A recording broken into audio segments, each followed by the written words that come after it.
Hi, I'm Paula. I'm a graduate of Dr. Elaine's Soil Food Web School, and I'm up at Rosamund today where I'm helping building compost to introduce biology into the soil, and we're doing some experiments up here as well with Dr. Elaine's compost versus regular compost. So what I'd like to talk to you about a little bit today is the soil food web that we've all heard of. And the soil food web is a way of cycling nutrients to plants in plant available forms. There are two main pathways, and I thought that today we'd delve a little bit deeper into the detrital pathway, or that's the pathway where soil microbes break down organic matter in the soil, and some people call this the poop loop, which is an easy way of remembering it. So if we think of a plant that's in your soil, it's happily photosynthesizing, and it'll be putting some of the photosynthate, which is a simple carbohydrate that it makes by photosynthesizing with sun and oxygen. It'll be putting some of those simple sugars into the soil, and it'll be attracting bacteria and fungi to live around its root zone.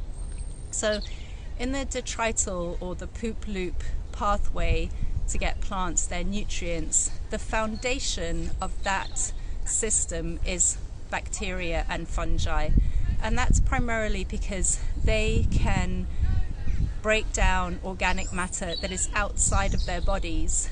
Bacteria do that by producing alkaline enzymes that decompose more green material in the soil, and fungi do that by putting out more acidic enzymes, and they break down the woodier part of the organic matter that's in the soil. One of the things that we're really interested in finding out about is the ratios of bacteria to fungi and how those ratios affect growing primarily vegetables and fruits.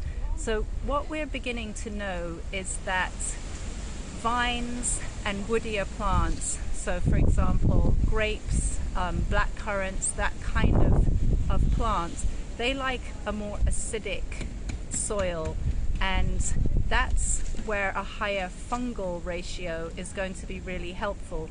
Plants that you'd consider to be closer to an annual, something that isn't going to survive into a second year, tomatoes, that kind of vegetable, they actually prefer a more bacterially dominated soil. So what we can in theory do is we can make composts that are either higher in bacteria or higher in fungi, and then we can give those to the respective plants that would benefit best in either scenario. So we've got a really lovely pile of older wood chip here, and if we dig down into it we'll be able to actually see the fungal hyphae, the little strands, which are like little roots, mushroom roots you could say. It's these white strands down here. That's beautiful fungal hyphae.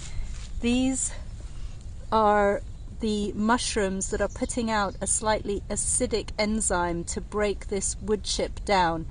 And once they, like us, we have enzymes in our tummies to digest our food, but fungi and bacteria put enzymes outside their bodies to digest food that they then bring into their bodies and hold in their bodies. So all the nutrients from the wood chip are being held in these fungal hyphae that we can see.